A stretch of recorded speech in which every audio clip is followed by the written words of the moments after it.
الحمد لله رب العالمين الرحمن الرحيم مالك يوم الدين إياك نعبد وإياك نستعين اهدنا الصراط المستقيم صراط الذين أنعمت عليهم غير المغضوب عليهم ولا الضالين آمين.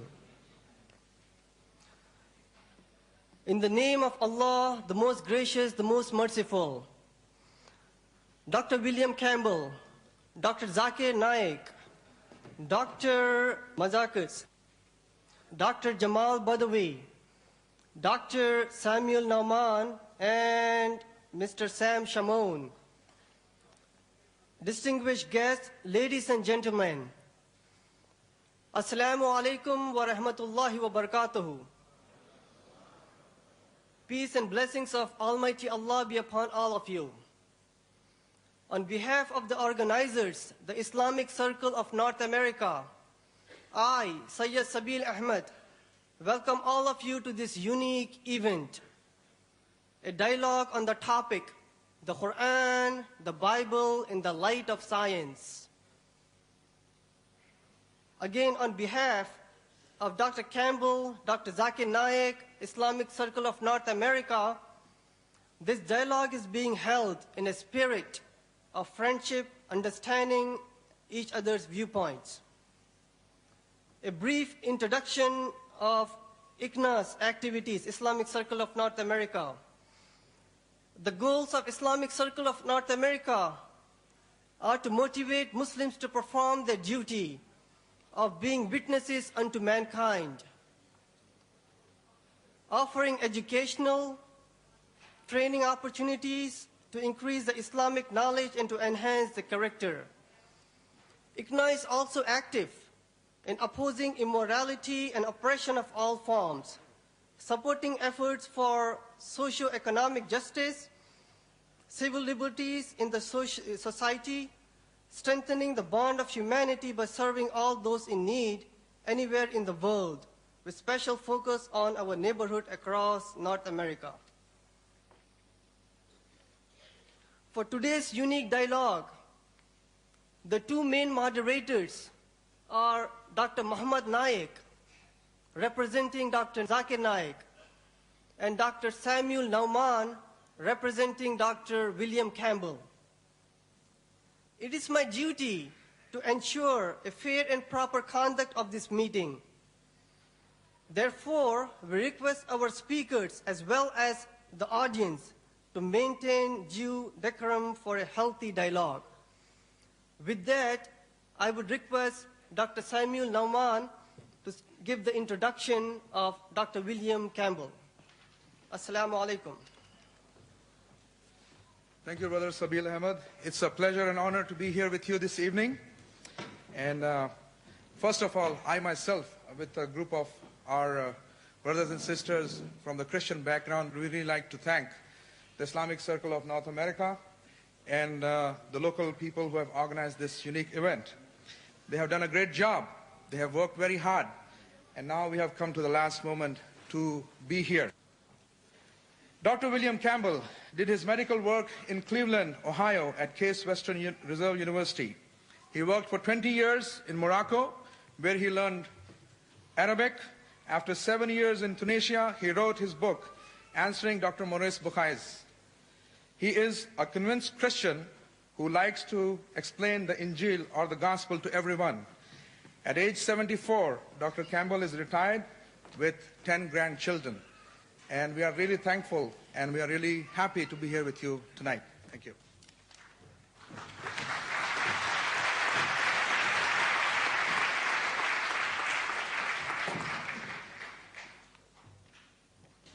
On behalf of the Islamic Research Foundation, I, Dr. Muhammad Naik, am pleased to be amongst you all, along with Dr. Zakir.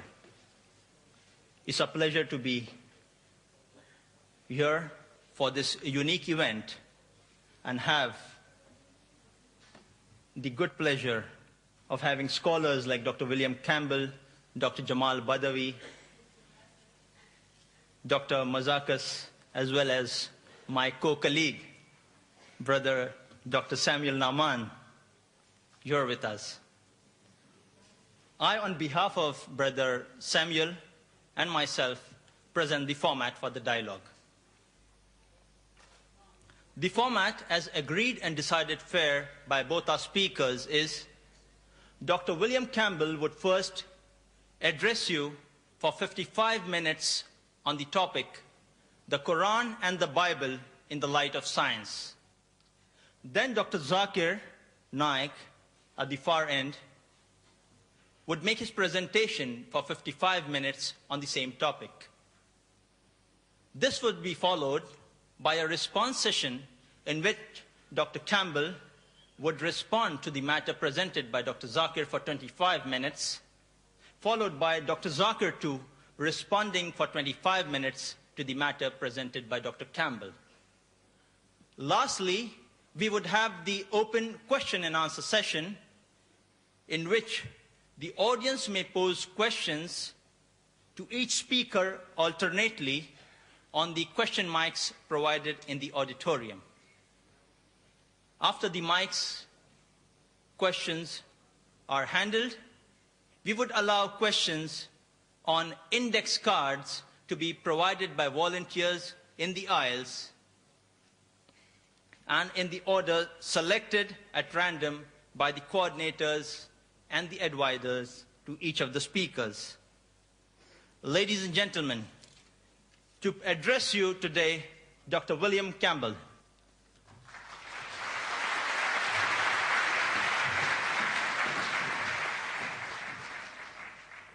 Greeting to Dr. Naik, who almost surely came the farthest. Greeting to Sabil Ahmed and Mohammed Naik. And greeting to the organizing committee. Calling this the ultimate dialogue is a bit of an exaggeration, but it is good advertising. And greetings to you, the audience. I'd like to also bring greetings in the name of Yahweh, or better known as Jehovah, the great Creator God who loves us. I wish to start by speaking about words. Tonight we are going to speak about the words of the Bible and the words of the Koran. The scholars of modern linguistics tell us a word, a phrase, or sentence means what it meant to the speaker and the person or crowd of people listening. In the case of the Koran, what it meant to Muhammad and those listening to it.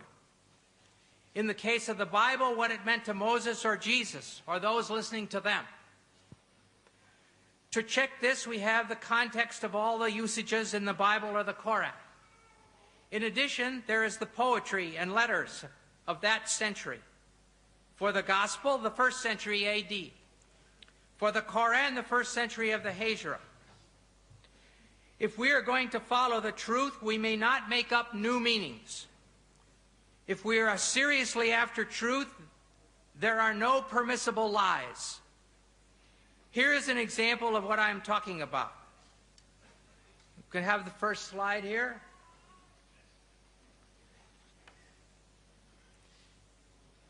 This is talking about 2 dictionaries that I have in my home, one from 1951 and 1991. In these 2 dictionaries, the first meaning, pig, a young swine of either sex, is the same. The second meaning, any swine or hog, any wild or domestic swine, it's the same. Third, the flesh of swine, pork, is the same. Then the meaning, a person or animal of piggish habits, it's the same. A person who is gluttonous. And down here, pouring metal into a pig for pig iron is the same. But over here is a new meaning, a police officer. You need to call the police officers pigs. All right, the question is, in the Torah, it says you can't eat pigs. Well, can I turn around and say, oh yes, that means police officers, you can't eat police officers? Of course not. In the Koran, Allah says can't eat pigs. Can I translate it, can't eat police officers? No. It's wrong. It would be stupid. It would be lying, actually. Muhammad did not mean police officers. Moses did not mean police officers. We may not have any new meanings. we must use the meanings known in the 1st century AD for the Bible, or that is for the Gospel, and the 1st century of the Hijra for the Quran. Now let us look at what the Quran says about embryology. Oh, sorry, got the wrong thing.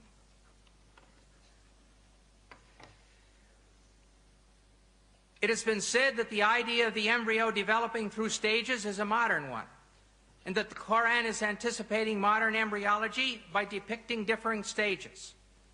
In a pamphlet entitled Highlights of Human Embryology by Keith Moore, Dr. Moore claims the realization that the embryo develops in stages in the uterus was not discussed or illustrated until the 15th century. We will weigh this claim by considering the meaning of the Arabic words used by the Quran, and secondly, by examining the historical situation leading up to and surrounding the Quran. We will start by looking at the main words using the word alaka, main verses. The Arabic word alaka in the singular, or alaq as the collective plural, is used 6 times.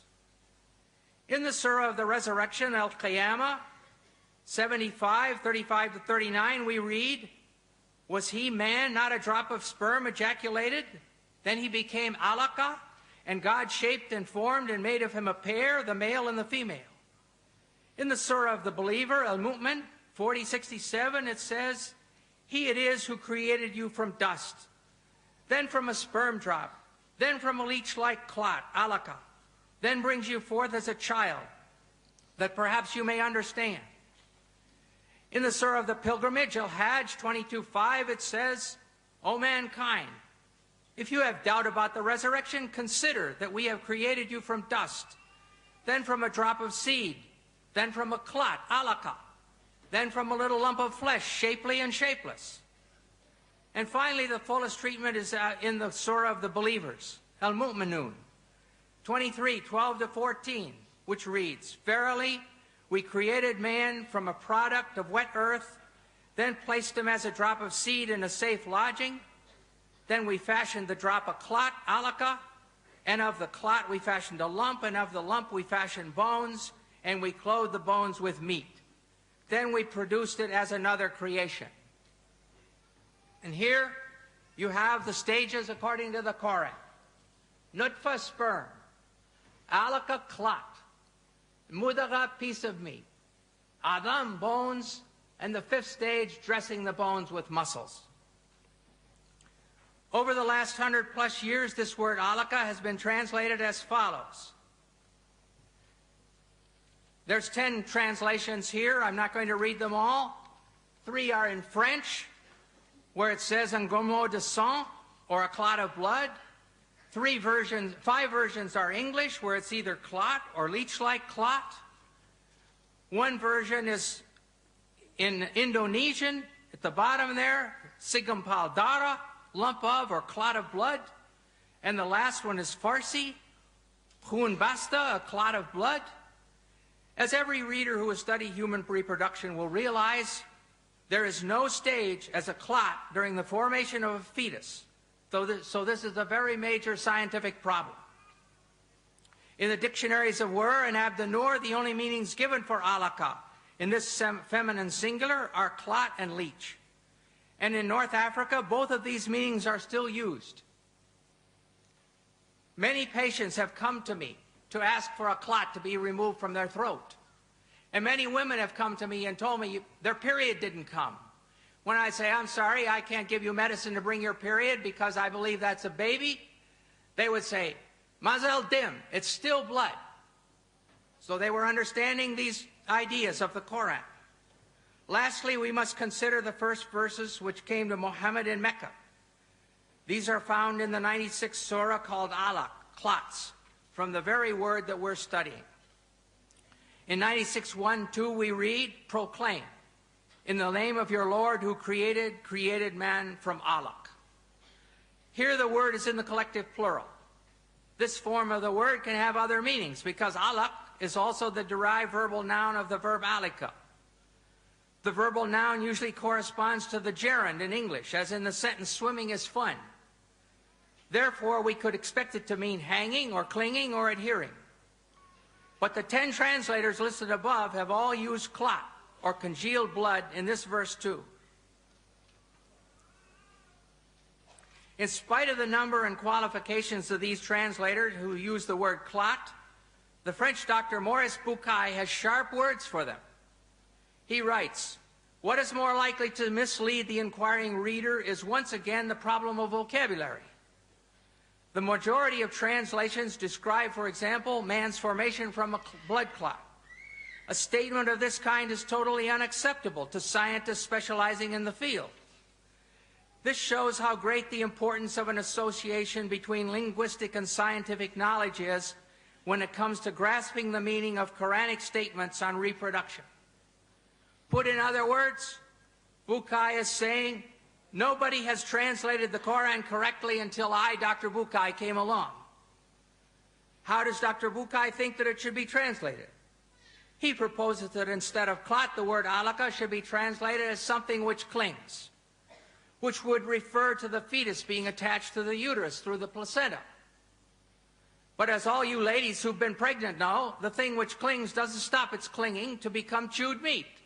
It keeps on being the thing which clings, which is attached by the placenta for 8.5 months. Thirdly, these verses say that the chewed meat becomes bones, and then the bones are covered with muscle. They give the impression that first the skeleton is formed, and then it is clothed with flesh, and Dr. Bucaille knows perfectly well that this is not true. The muscles and the cartilage precursors of the bones start forming from the somite at the same time. At the end of the 8th week, there are only a few centers of ossification started, but the fetus is already able to make muscular movement. In a personal letter from Dr. T.W. Sadler, who's associate professor in anatomy and the author of Langman's Medical Embryology, Dr. Sadler states, at the 8th week post-fertilization, the ribs would be cartilaginous, not bone, and muscles would be present. Also at this time, ossification would just begin. Muscles would be capable of some movement at 8 weeks. It's always better to have 2 witnesses, so we shall see what Dr. Keith Moore has to say about the development of bones and muscles in his book, The Developing Human. Extracted from chapters 15 and 17, we find the following information. The skeletal system develops from mesoderm. The limb muscles develop in the limb buds that are derived from this somatic mesoderm. We see that here on this slide. It's difficult perhaps to see, but there's the limb bud. And then here there's just a little bit of cartilage with the muscles around. Here there's more cartilage. And this is the whole, the bones are formed and in the form of bones, but it's all cartilage. No bones yet.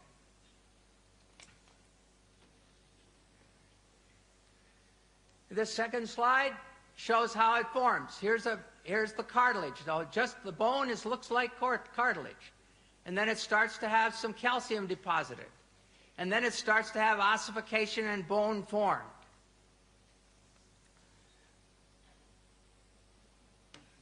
As the bone models form, I want to go back to this. As the bone models form, myoblasts develop a large muscle mass in each limb bud, separating into extensor and flexor muscles. In other words, the limb muscles develop simultaneously from the mesenchyme surrounding the developing bones. So there's the cartilage, and here are the muscles developing around the cartilage. During a personal conversation with Dr. Moore, I showed him Dr. Sadler's statement, and he agreed that it was absolutely valid. Conclusion: Dr. Sadler and Dr. Moore agreed. There is no time when calcified bones have been formed and then the muscles are placed around them. The muscles are there several weeks before there are calcified bones, rather than being added around previously formed bones as the Quran states. The Quran is in complete error here. The problems are far from being solved. Let us fully return to alaka. Dr. Moore also has a suggestion. He says another verse in the Quran refers to the leech-like appearance and the chewed-like stages of human development. From this definition, Dr. Moore has gone ahead to propose that a 23-day embryo, 3 millimeters long, that's 1/8 of an inch. I can hardly put my fingers that close together without touching. This is Carnegie stage 10, shown on the inside cover of Moore's book. This is the beginning. And here's the sperm entering the egg. So that's stage 1. Comes down here to stage 6 in the 2nd week. And here's the 3rd week. And there's stage 10, and here is day 23. And this is what Dr. Moore wants to say looks like a leech. If we look further, though, and look at the X-ray, here's day 22, and the backbone is still open. And when we look at day 23, the backbone is open there, and it's open there, and the head is wide open. It doesn't look like a leech at all. And if you keep on, and this is a diagram of it. The head is open, the rostral neuropore. And finally, this diagram shows there is the 20-day embryo. It's got a yolk sac. It's got an umbilicus. It doesn't look like a leech at all. The problem, the great problem with these new definitions for the word alaka is that no confirming examples have been provided from the Arabic used in the centuries surrounding the Hijra. The only way to establish the meaning of the word is by usage. The only way to establish whether the singular form alaka can mean a 3-millimeter embryo or the thing that clings is to bring sentences demonstrating this usage from the literature of the Arabs of Mecca and Medina close to the time of Muhammad, especially from the language of the Quraysh. This will not be an easy task because much work has already been done on the clear Arabic of the Quraysh. The early Muslims understood intuitively the need to know exactly what the Quranic words mean, and for this reason they made comprehensive studies of their language and poetry. Hamza Boubacar, former rector of the main mosque in Paris, brought up this subject at a conference on the one God in Montpellier in 1985. He posed the question to the audience: has the comprehension of the text of the Quran known at the time of Muhammad remained stable? And his answer was, ancient poetry shows that it has. We can only conclude, if the verses which bring spiritual comfort and hope to Muslims have remained stable, then the scientific statements embedded in those verses must also be accepted as stable, unless new evidence can be brought forward. This is especially important since some of the verses say that this information is a sign. The Surah of the Believer, as we saw above, says, He it is who created you from dust, then from a sperm drop, then from a clot, alaka, that perhaps you may understand. And in the Surah of the Pilgrimage, he said, O mankind, if you have doubt about the resurrection, consider. Therefore, the question must be asked. If it was a clear sign to the men and women of Mecca and Medina, what did they understand from the word alaka, which would lead them to faith in the resurrection? The answer. We are going to examine the historical situation leading up to the time of Muhammad to see what Muhammad and his people believed about embryology. We will start with Hippocrates. According to the best evidence, he was born on the Greek island of Kos in 460 BC. And he has stages. His stages are as follows.